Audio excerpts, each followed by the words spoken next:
민서가 어머니, 여기 웬일이세요? 저희가 알아본 요양원은 어쩌시고요? 이제 그만하자. 더 이상 숨기고 싶지 않구나. 네? 무슨 말씀이시죠? 너희가 그토록 팔라고 하던 그 반찬 가게 말이다. 내 어미가 일군 그 가게 말이야. 아직도 그 가게 얘기를 하시는 거예요? 그냥 요양원에서 편히 쉬시라고 몇 번을 말씀드려요. 순자네 반찬 가게. 들어봤니? 순자네요? 당연히 알죠? 얼마나 유명한데요? 거긴 갑자기 왜요? 설마. 그래. 바로 내 어미가 그 순자네 사장이다. 전국 프랜차이즈 200개 점포. 연매출 1,000억이 넘는 그 순자네 말이야. 말도 안 돼요. 거짓말이죠? 거짓말이라고? 여기 있다. 지난달 매출 자료, 사업자 등록증, 그리고 올해의 자수성가 사업가 상까지. 전부 내 어미 김순자 앞으로야. 그럼 그동안 어머니는 그래. 너희가 나를 요양원으로 보내려 할 때, 난 새로운 시작을 하고 있었지. 너희 모르게 그저 허름한 반찬 가게 하나로 시작해서 여기까지 왔다. 어머니, 왜 지금까지 숨기셨어요? 이제 와서 뭐라 하려고? 내 가게 팔아서 카페 하자던 내 동생 민지나, 요양원부터 알아보자던 민우나, 내가 앞장서서 나를 내쫓으려 했던 그때는 어땠어? 죄송합니다. 정말 죄송합니다. 미안하다고 하니 더 서글프구나. 난 단 한순간도 너희를 원망하지 않았어. 그저 더 열심히 살아야겠다고. 더 잘 되어서 너희 얼굴에 먹칠하지 말아야겠다고 생각했지. 여러분, 안녕하세요. 오늘도 저희 채널을 찾아주셔서 감사합니다. 세월이 내게 준 선물 당신의 이야기를 전하는 세월의 지혜입니다. 영상이 도움이 되셨다면 구독과 좋아요 부탁드립니다. 알림 설정까지 해두시면 더 많은 이야기를 놓치지 않고 보실 수 있습니다. 안녕하세요. 저는 72세 김순자입니다. 오늘은 여러분께 제 이야기를 들려드리려고 합니다. 쉽지 않은 이야기지만 이제는 말씀드려야 할 것 같아요. 특히 저와 비슷한 나이대의 부모님들께서 꼭 들어주셨으면 합니다. 그날 큰아들 민석이의 얼굴에 드러난 충격과 후회. 그 모습을 보며 제 마음도 복잡했습니다. 평생을 자식들 뒷바라지하며 살아온 제가 어떻게 이 자리까지 오게 됐는지 천천히 말씀드리겠습니다. 20년 전 남편과 사별하고 시작한 작은 반찬 가게는 그저 생계를 위한 것이었습니다.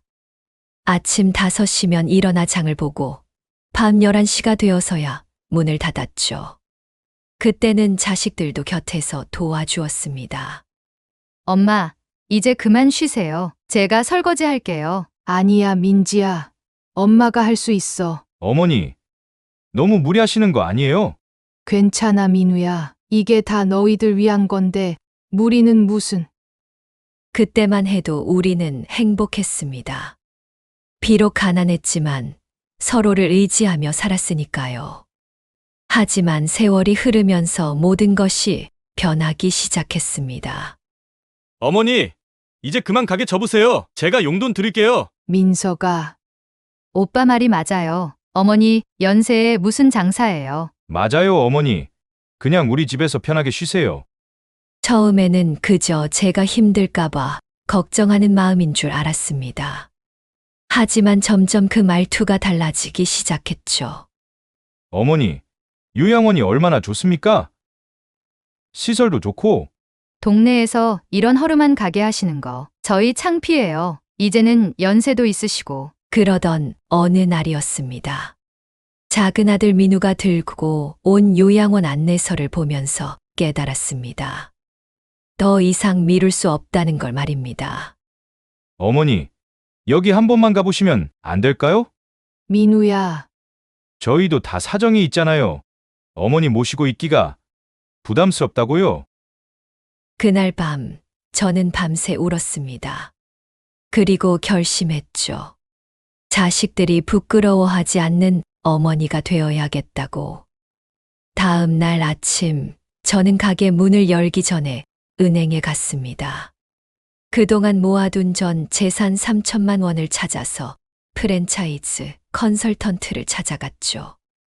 김순자 씨, 정말 이 나이에 시작하실 생각이세요? 네. 제가 할 수 있는 건 반찬밖에 없으니까요. 힘드실 텐데 괜찮으시겠어요? 괜찮습니다. 전 이제 잃을 게 없으니까요. 그렇게 시작된 제 도전은 예상보다 더 큰 변화를 가져왔습니다.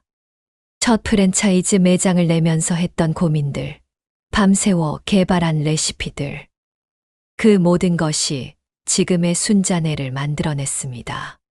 한 달에 한 번씩 새로운 매장이 생겨났습니다. 처음에는 서울에서, 그 다음은 경기도로, 점점 전국으로 퍼져나갔죠. 그때마다 저는 직접 찾아가서 레시피를 전수했습니다. 사장님, 이제 본사에서만 관리하셔도 되셔요. 저희가 더 열심히 할게요. 몸 상하실까 걱정이에요. 안 돼요. 제가 직접 가봐야 마음이 놓여요. 그래도 너무 무리하시는 거 아닌가요? 이게 다 우리 자식들 얼굴에 먹칠하지 않으려고 하는 거예요. 5년이 지나고 제 가게는 50호점을 열었습니다. 그리고 또 5년이 지나 100호점. 자식들은 저를 요양원으로 보내려 했지만 저는 그때 200호점을 준비하고 있었죠. 하지만 늘 마음 한구석이 아팠습니다. 자식들에게 이 사실을 말하지 못하고 그저 작은 반찬 가게나 하는 늙은 어미로 남아 있어야 했으니까요. 어머니, 이제 그만 요양원으로 가시죠. 조금만 더 시간을 줄래? 그렇게 10년이란 세월이 흘렀습니다.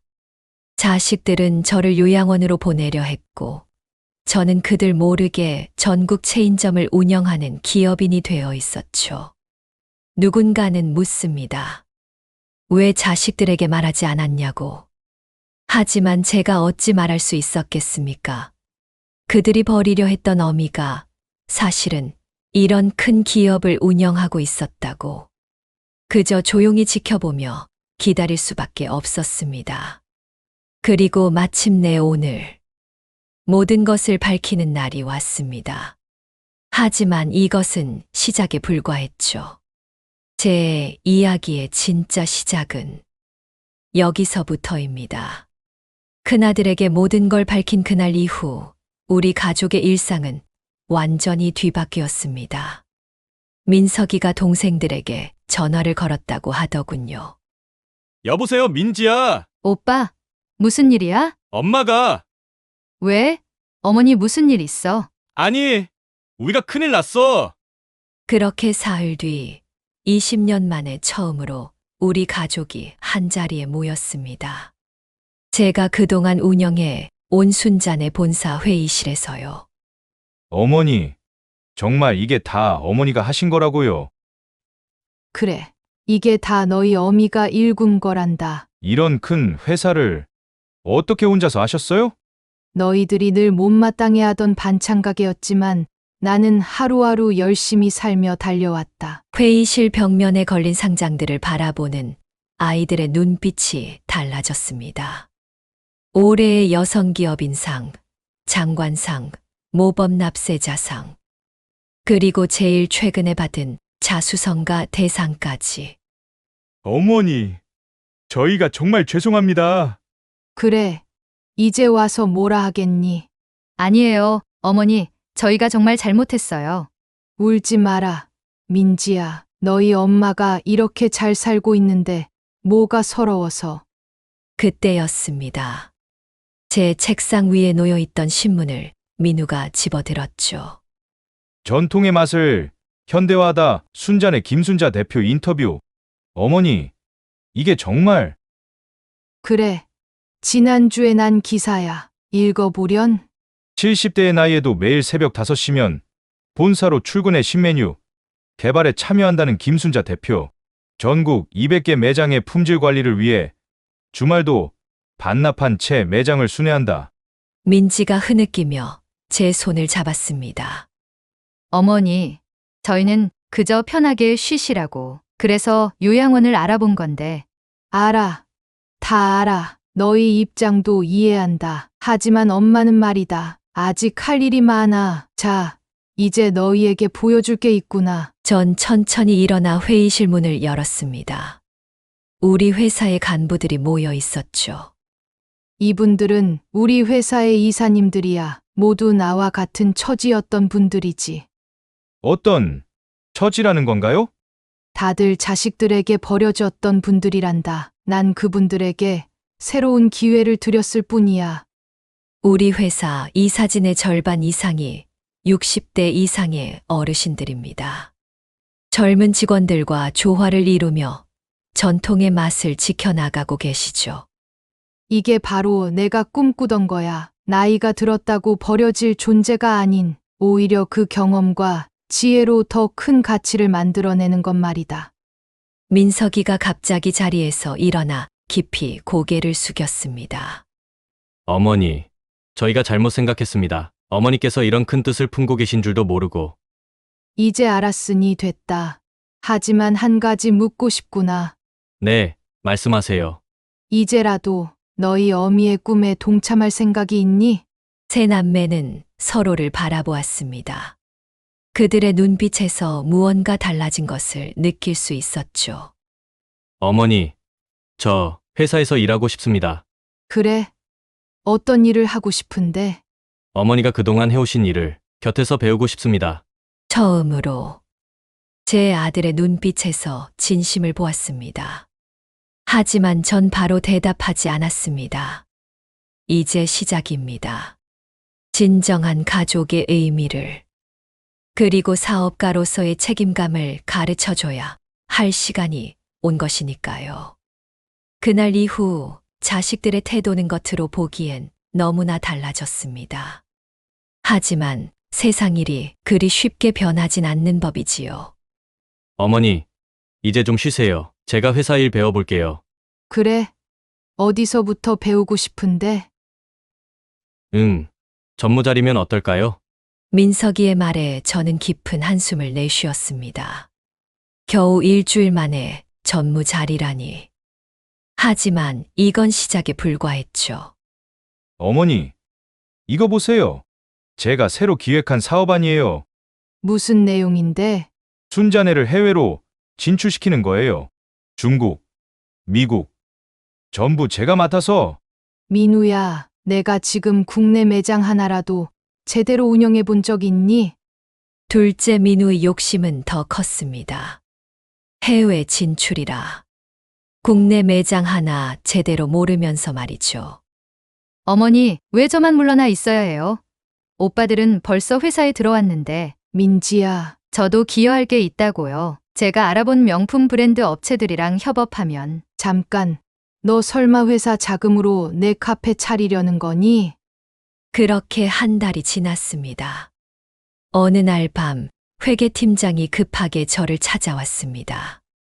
사장님, 큰일 났습니다. 무슨 일이죠?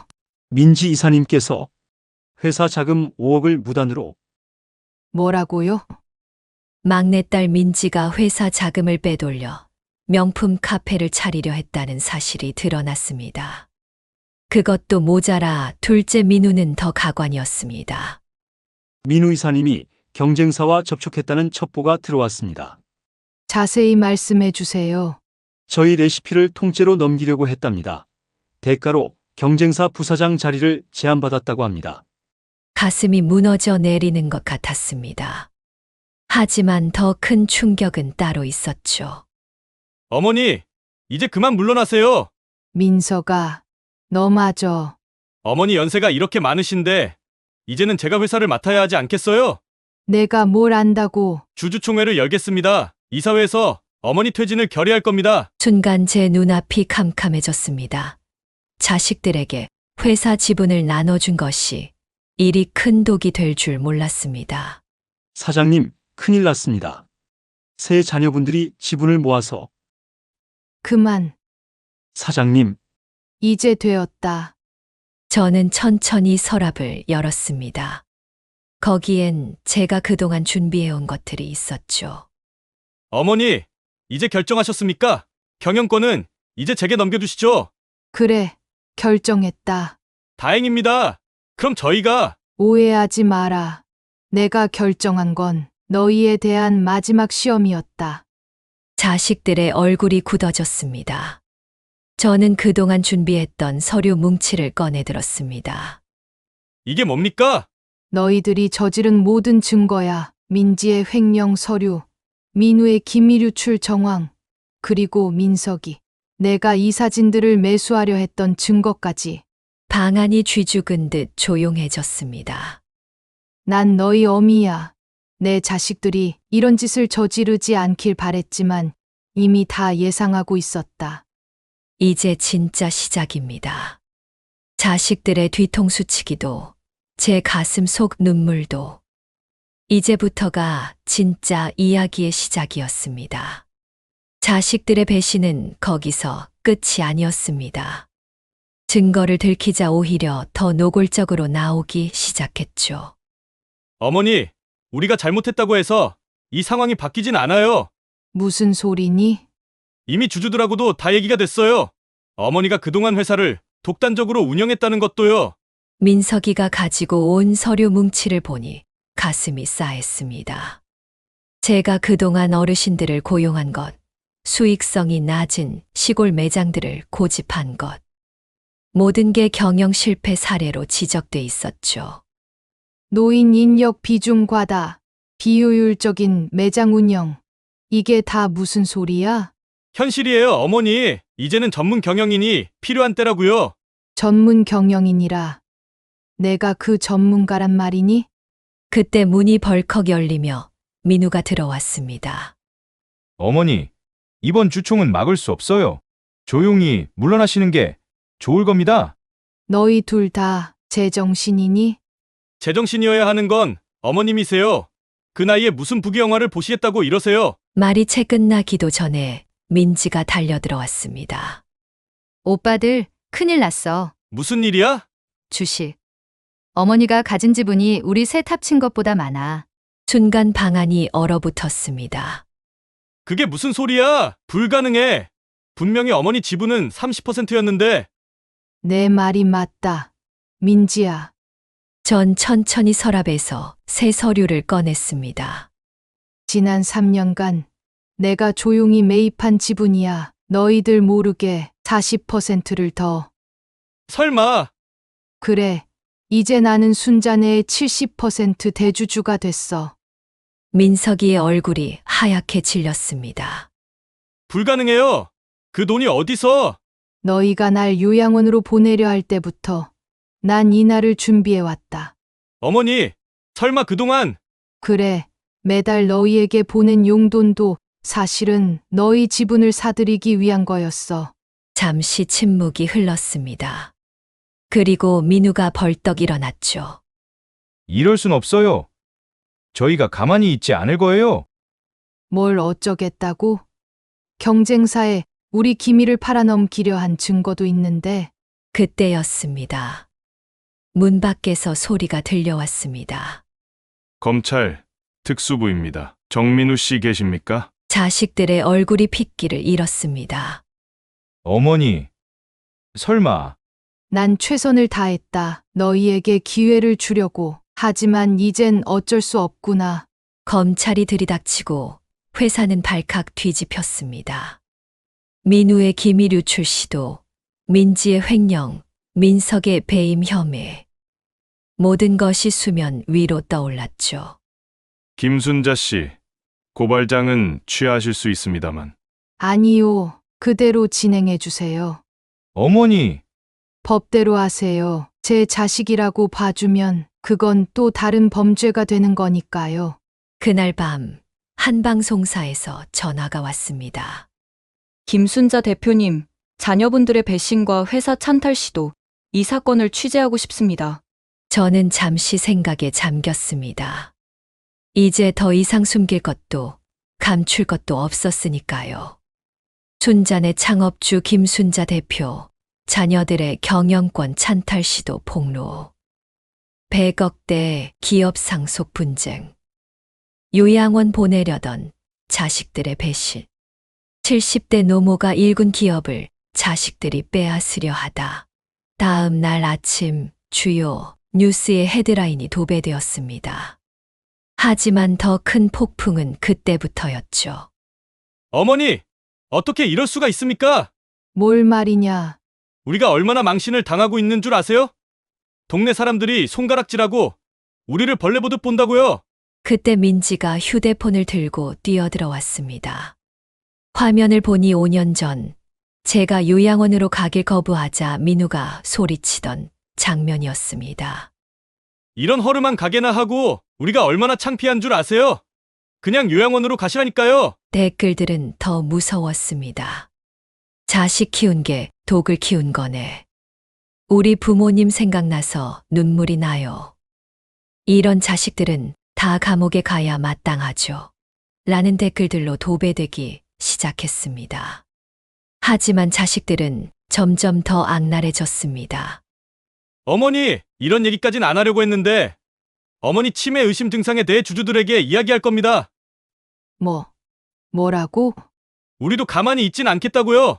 민석이가 들고 온 서류를 보니 피가 거꾸로 솟는 것 같았습니다. 너희들, 어머니가 계속 회사를 운영하시겠다면 후견인 지정 신청을 할 수밖에요. 그래요, 어머니. 이제 연세도 있으시고 치매의 초기 증상이 의심된다는 전문의 소견서도 있고요. 자식들이 공모해서 저를 정신적 무능력자로 만들려는 것이었습니다. 여기 보세요. 어머니가 최근에 보인 이상 행동들. 70대의 나이에 새벽부터 일하시고 그게 이상 행동이니?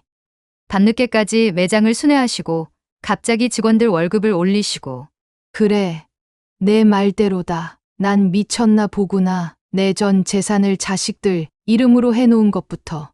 그때였습니다. 누군가 문을 두드렸습니다.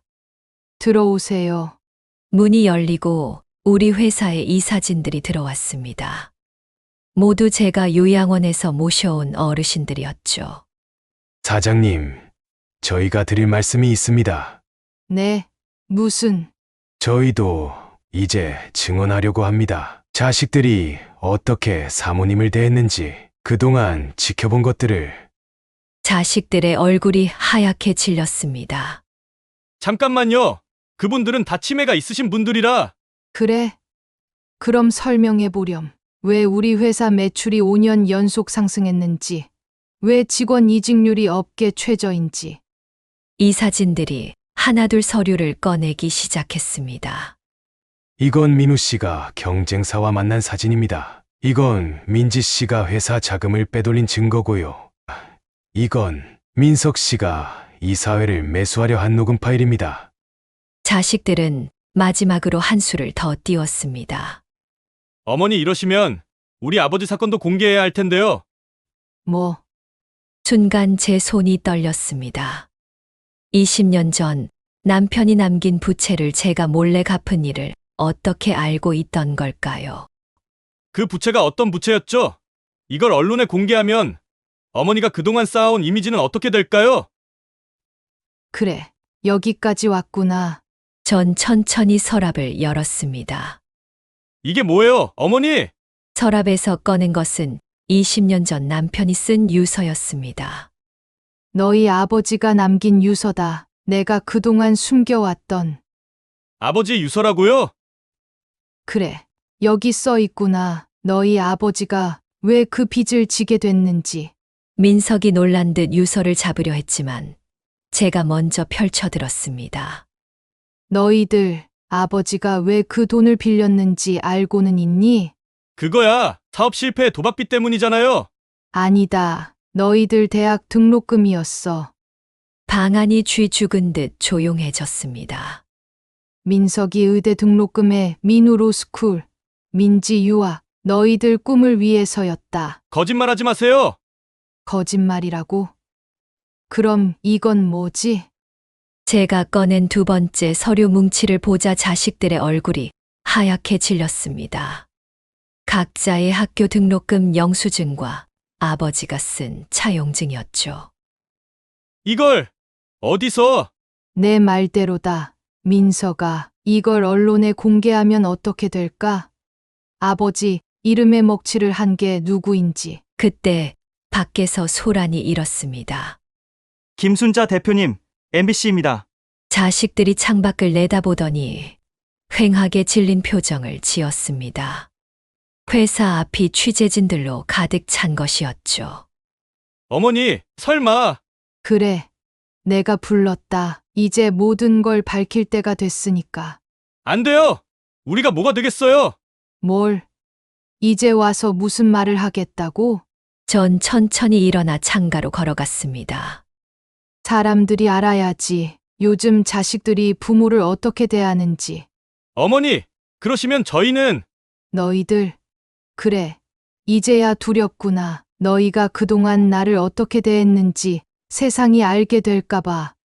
그때 민지가 무릎을 꿇었습니다. 어머니, 제발요. 저희 인생이 망가져요. 너희만의 인생이니? 내 인생은? 말을 잇지 못하고 눈물이 흘렀습니다. 나는 말이다. 너희를 위해 산다고 생각했다. 하지만 이제 안다. 내가 잘못했어. 네. 자식들이 놀란 듯 고개를 들었습니다. 너희를 너무 쉽게 용서해 준 게 잘못이었어. 그래서 이 지경까지 온 거지. 전 마지막 서류를 꺼냈습니다. 이게 뭐죠? 너희들 고발장이다. 횡령, 배임, 기밀 유출, 모든 혐의에 대해. 어머니, 이제 와서 그만두라고? 그럴 순 없어. 밖에서 또다시 소란이 일었습니다. 검찰 특수부입니다. 문 열어주십시오. 자식들의 얼굴에서 핏기가 싹 가셨습니다. 어머니, 우리가 잘못했습니다. 제발. 그래, 잘못했지. 이제야 그 말을 하는구나. 다시는 이러지 않겠습니다. 늦었다. 문이 열리고 검사들이 들어왔습니다. 정민석 씨, 정민우 씨, 정민지 씨, 체포영장 집행하겠습니다. 그들이 수갑을 차고 나가는 모습을 보며 저는 생각했습니다. 이게 정말 내가 원하던 결말일까? 하지만 이미 돌이킬 수 없었습니다. 이제 시작입니다. 진정한 사랑이 무엇인지 이제부터 가르쳐 주려고 합니다. 70대 사업가 김순자 대표, 자식들 배신에 법적 대응, 기업 찬탈 시도한 자식들, 구속 수감, 순자네 김순자 대표 인터뷰, 자식이라고 봐주면 그게 또 다른 범죄. 언론의 보도는 연일 계속되었습니다. 제 휴대폰은 쉴 새 없이 울렸고 회사 앞은 취재진들로 북새통을 잃었죠. 김순자 씨를 지지합니다. 우리 시대의 어머니들을 대변해 주셔서 감사합니다. 불효자식 본때를 보여주세요. 시청 앞에서는 어르신들이 지지 시위까지 벌였습니다. 하지만 제 마음은 무거웠죠. 그러던 어느 날이었습니다. 면회 신청이 들어왔습니다. 누구죠? 큰아드님이십니다. 구치소 면회실에서 마주한 민석이의 모습은 처참했습니다. 어머니, 진심으로 사과드립니다. 이제 와서? 민석이가 눈물을 흘리며 말했습니다. 어제 교도관님이 들려주시더군요. 어머니께서 매일 밤 구치소 앞에서 차에서 잠드신다고요. 우리 셋을 걱정하면서. 저는 고개를 돌렸습니다. 그 누구도 알진 못했을 텐데. 매일 밤 구치소 앞에서 자식들을 걱정하며 밤을 새우던 제 모습을 말입니다. 사실 구속되고 나서야 알았습니다. 뭘? 왜 어머니께서 그토록 새벽부터 밤까지 일하셨는지. 민석이가 주머니에서 구겨진 종이 한 장을 꺼냈습니다. 교도소에서 받은 첫 편지예요. 작은아버지가 보내셨더군요. 작은아버지라고? 내 20살 때 아버지가 돌아가시고 제가 얼마나 오만했었는지 이제 알았습니다. 종이에는 20해 전의 이야기가 적혀 있었습니다. 내가 의대 등록금이 없어 자퇴하려 할 때 내 어미가 찾아왔었다. 무릎을 꿇고 돈을 빌리려 했지.